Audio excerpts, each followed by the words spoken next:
10 years ago, I got a chance to meet Reed Hastings, who's the CEO of Netflix. And I was at this leadership CEO kind of summit.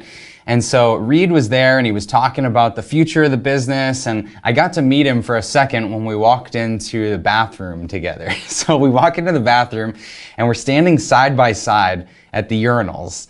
And I'm thinking, how do I say something witty to him, or like, what would be something that he's gonna remember who I am, or I can talk to him later. I want him to be my best friend. And so I'm thinking the whole time we're standing next to each other, what could I say? And it wasn't until years later that a friend gave me the perfect line that I should have used with Reed.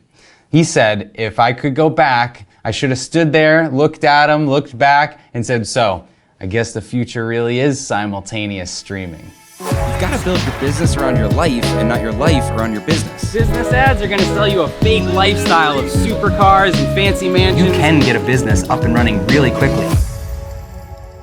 Ridiculous, I know, but the real reason I'm telling you that crazy story about Reed and Netflix is that at that event, he said two profound things that stuck with me the rest of my business career so far, and I want to share them with you. The first is somebody asked him why Netflix didn't ship PlayStation discs. They were in the business at that time of these little red envelopes and shipping DVDs and movies all around the country. And so they asked, why don't you ship PlayStation games? That seems like it would expand your market like crazy.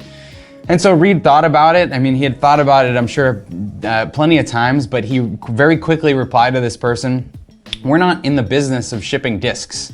We're in the business of delivering movies and entertainment. And so I loved that, because he didn't want to ship discs, ship PlayStation discs, because he knew the future of the business was in streaming. It was in on-demand viewing online on all your devices, and you can't do that, have that same experience with a game. So he stayed out of the gaming market and stayed true to what the company was built for, and I thought it was brilliant that he had that foresight.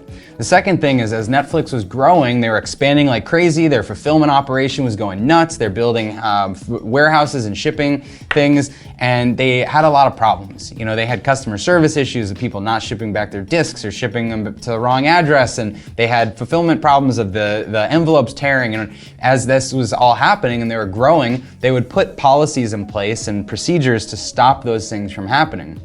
And so they'd layer them on little by little by little by little until they were really micromanaging people. And he said that they were so proud they had dummy-proofed the business, but the unintended consequence was that by dummy-proofing the business, they had a company where only dummies wanted to work. And again, I thought that was profound and such a great insight. It's something that stuck with me as we built Trainual, because as a system to document your systems, your processes, your policies, your procedures, I don't want companies to be layering on the red tape. But you do use your procedures to kind of create some guardrails, to give your people some context so that you can trust them and give them autonomy to take it the rest of the way. So don't use your training and your processes and your procedures as a way to micromanage your people. Just use it as a way to get people generally up to speed and then trust them to take it the rest of the way. I hope that helps you, and you can see the impact Netflix and Reed has made on me. Now, if only I could go back, I'd tell them that joke.